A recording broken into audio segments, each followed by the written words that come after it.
Zoey Collins ran, not away from everything, but toward the only place that ever made sense, her studio. The door slammed behind her, breath uneven, fingers trembling as she clutched the acceptance letter still crumpled in her hand. Her eyes scanned the room like she needed to confirm it was still hers. The paint-splattered floor, the unfinished canvases, the quiet. Then the words echoed again in her head. "You're coming home. Tonight." Her adoptive mother's voice had not been a request. Zoey exhaled slowly, pressing the letter against her chest. A full scholarship, Paris summer residency, everything she had worked for, everything she might lose. Her phone buzzed again. Catherine Whitmore. Zoey stared at it for a long second before answering. "I said I'm coming," Zoey replied, forcing steadiness into her voice. "Good," Catherine said sharply. "And Zoey, dress appropriately. This concerns the family." The line went dead. Zoey let out a quiet laugh, bitter, tired. The family. It always came back to that. What she owed, what she should give, what she could never be enough to repay. She looked around her studio one more time, then grabbed her coat. "Just one night," she whispered to herself, but deep down, she already knew. Nothing with the Whitmores was ever just one night. If this already feels intense, go ahead and tap like so more people can find this story. It only gets deeper from here. The Whitmore estate felt colder than she remembered. Zoey stepped inside, heels echoing against polished marble, her eyes immediately landing on Melissa, perfectly dressed, perfectly composed, and glaring. "You took your time," Melissa said, crossing her arms. Zoey ignored her and turned to Catherine and Robert Whitmore, seated like judges in their living room.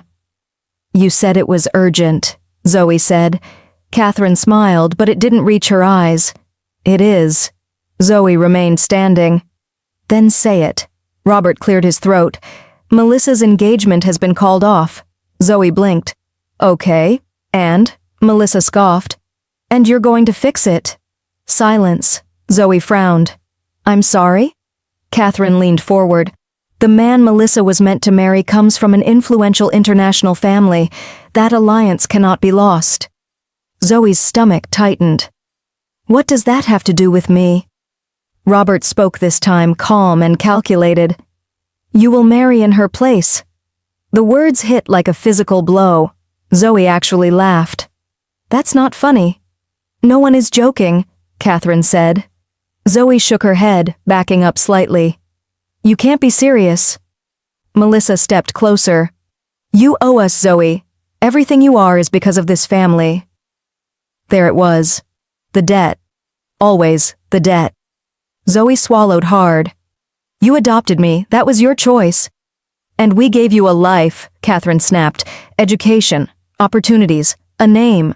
Zoey's grip tightened on her bag. "Not love." The room went still. For a brief moment something flickered across Catherine's face, but it vanished just as quickly. "This is not a discussion," she said coldly. "The man is Kang Dae-hyun. If this arrangement fails, it affects more than just us." Zoey's chest rose and fell rapidly. "I don't even know him." "You will," Robert replied. Zoey shook her head again, panic creeping in. "No, I'm not doing this." Catherine's voice dropped, quieter now, but far more dangerous. "Your tuition, Zoey, your studio, your entire future. Do you think it sustains itself?" Zoey froze. "If you walk away from this family," Catherine continued, "you walk away from everything." The silence stretched unbearably. Zoey felt it. The walls closing in, the years of obligation tightening around her like chains. Her dreams, her art, her freedom. All balanced on one impossible decision. Finally, her voice came out barely above a whisper. "I want to meet him first." Melissa rolled her eyes. "Of course you do." But Robert nodded. "That can be arranged." Catherine leaned back, satisfied. Zoey stood there, heart pounding, already knowing she had just stepped into something she might not be able to escape. "Pause right here. If you were Zoey, would you say yes or walk away?" Drop your answer in the comments, I want to see your take. Seoul was nothing like Chicago. It moved faster, felt sharper. I expected more. Zoey stood inside a towering glass building, her reflection staring back at her in the polished walls. She adjusted her coat slightly, steadying herself. You're Zoey Collins. The voice was smooth, controlled. She turned.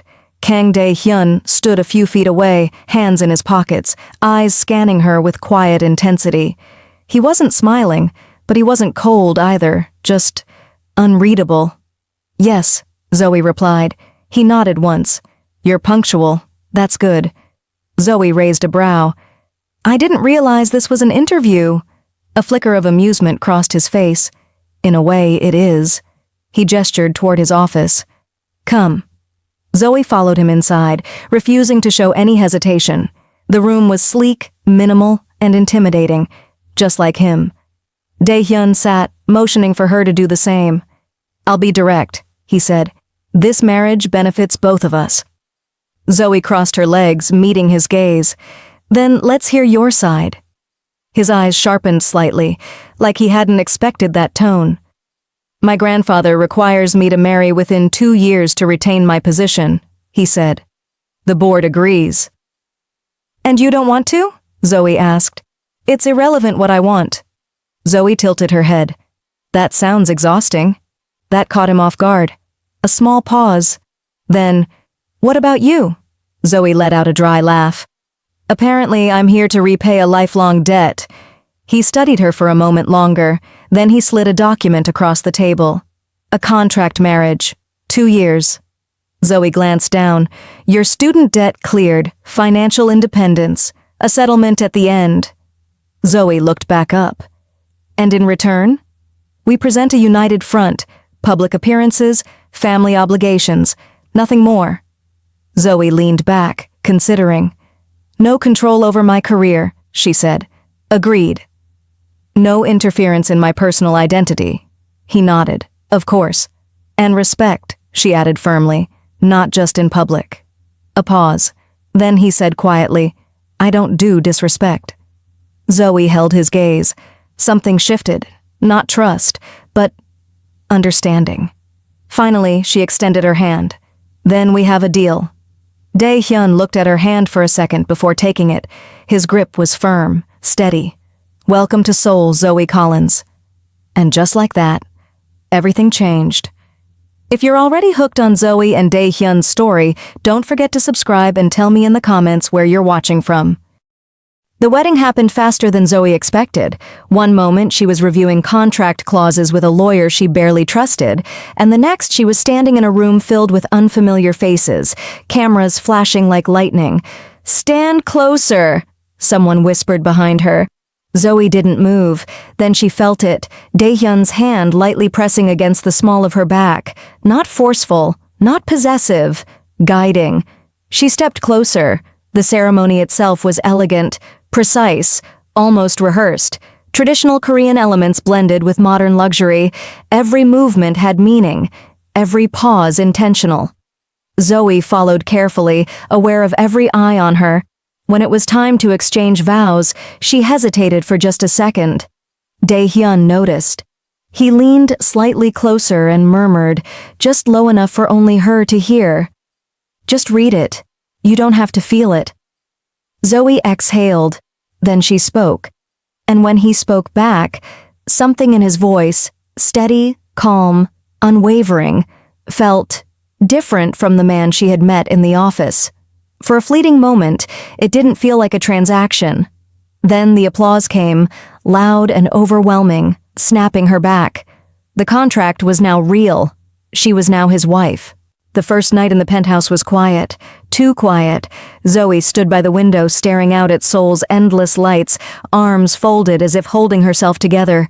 Behind her, she heard the soft clink of a glass. You can relax, Dae-hyun said. There's no audience here. Zoey didn't turn. I am relaxed. You're standing like you're preparing for a battle. That made her glance back. And you're not? She asked. He took a sip of his drink. I always am. Zoey let out a small breath, turning fully now. So what happens now? She asked. Dae-hyun set the glass down. We establish boundaries. Good, Zoey said quickly. I like boundaries. A faint smirk touched his lips. I assumed you would. He walked past her, picking up a folder from the table. This outlines your schedule for the next few weeks. Language lessons, social events, family dinners. Zoey blinked. You already scheduled my life? For appearances, he corrected. You're free outside of that.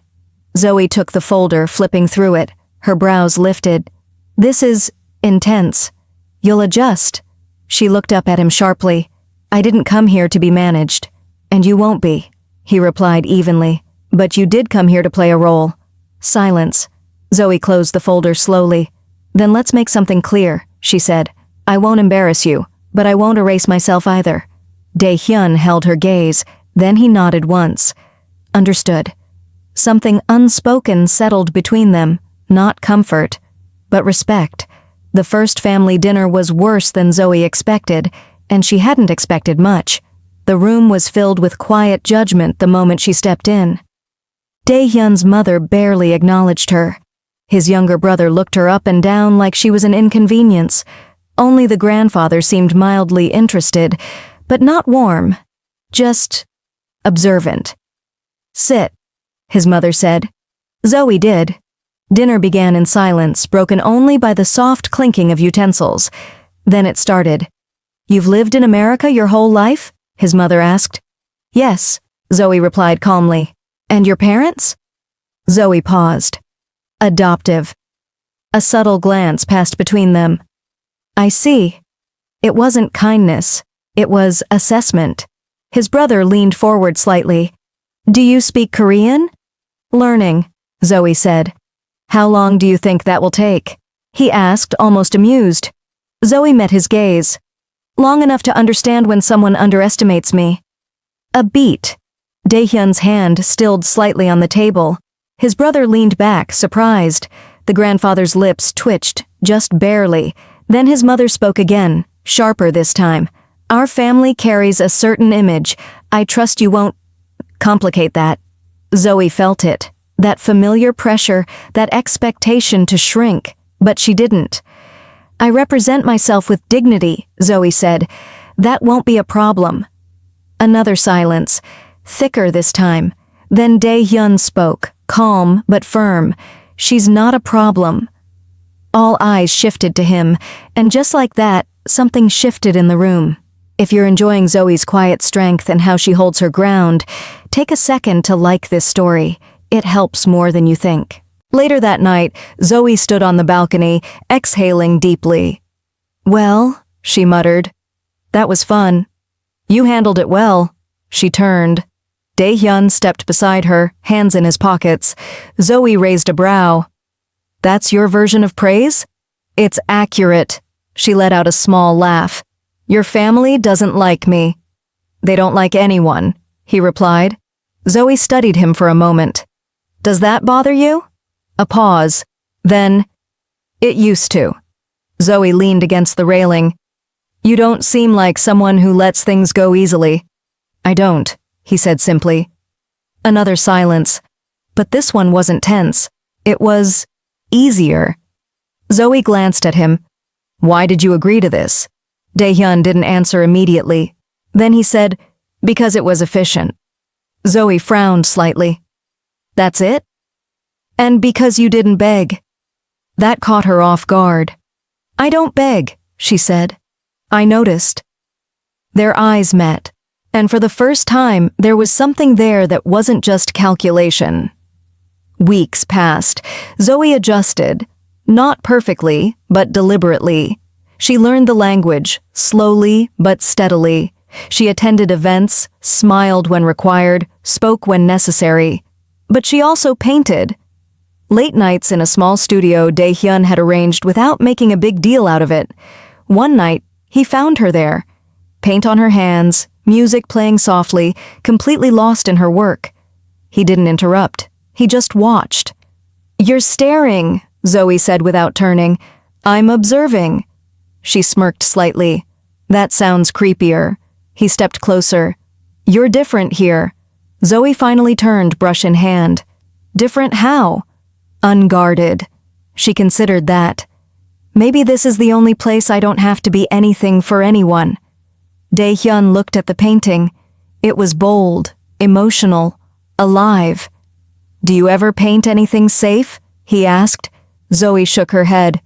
Safe doesn't get remembered. He nodded slowly. I understand that. And for once, he truly did. Quick pause. If you haven't subscribed yet, now's the time. You don't want to miss what's about to happen between Zoey and Dae-hyun. The gala changed everything. It was their biggest public appearance yet. Media, investors, influential families. Zoey stood beside Dae-hyun, poised but aware of every whisper around her. She's not what I expected, someone murmured nearby. Temporary, another voice said.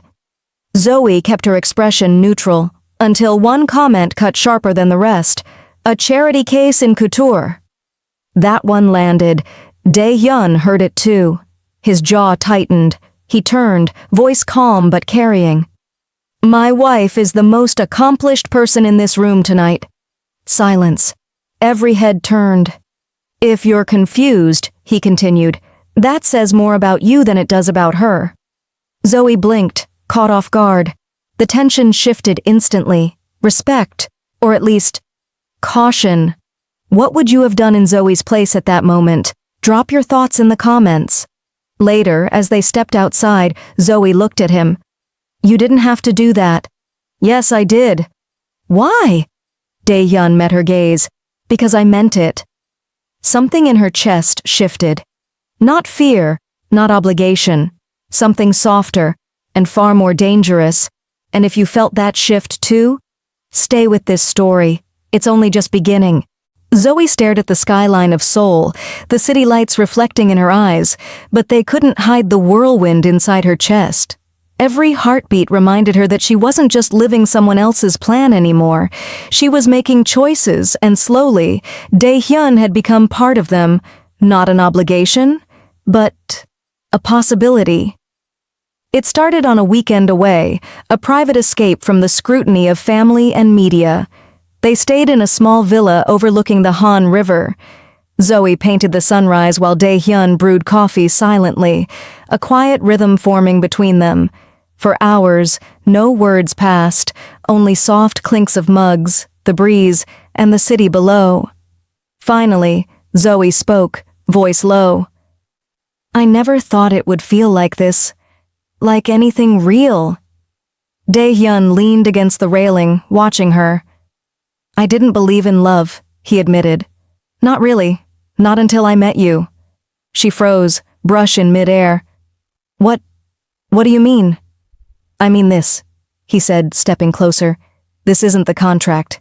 Not here, not now. I want us. Truly. I don't care about appearances anymore.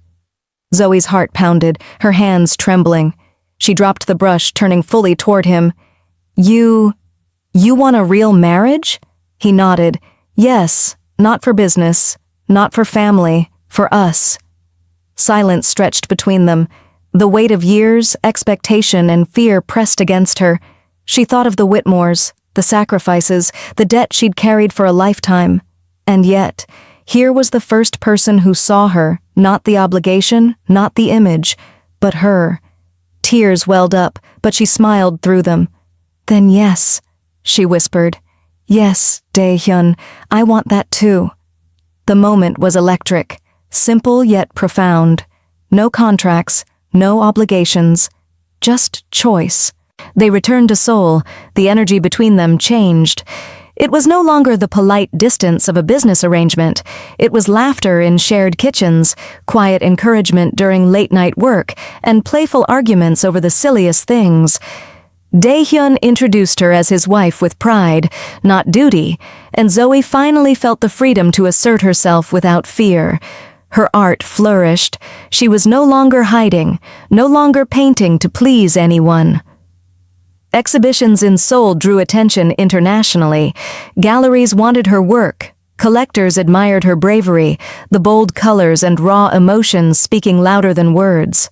One evening, after a successful showing, she received a call from Catherine Whitmore. Zoey, the voice was sharp, rehearsed. We'd like to discuss your career. Perhaps consider sharing the credit. Zoey held the phone, calm and steady.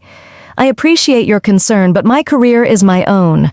I've worked hard for it. That is not up for negotiation. Catherine's voice tightened. You don't understand what you're giving up. Zoey interrupted. I understand perfectly. I am giving up nothing. Goodbye. She hung up, feeling lighter than she had in years. For the first time, the power was hers. Months passed, seasons shifted, Seoul transformed from a daunting foreign city into a home that bore her name. And then came the moment that would forever alter their life together. Pregnancy. Dae-hyun didn't just smile when she told him. He pulled her close, whispered promises, dreams, and unwavering support. They both laughed, cried, and held each other, fully present in a future they had chosen together. Zoey stood in the sunlit studio, the room alive with the scent of paint and possibility. Dae-hyun beside her, hand gently resting on her shoulder, watching her add the final strokes to her latest canvas. This, she said softly, stepping back, is ours. Dae-hyun smiled. Everything we've chosen, together. And in that moment, Zoey knew that every decision, every struggle, every expectation placed upon her had led her here. She was no longer the girl who ran toward obligation. She was Zoey Collins, artist, wife, soon-to-be mother, and free. The city outside pulsed with life, but inside there was stillness. A promise kept. A life painted with her own hands. If you've enjoyed this story, make sure to subscribe for more captivating Afro-Korean romance stories. Comment what part touched you the most, like if Zoey and Dae-hyun's journey inspired you, and share with friends who love heartfelt love stories.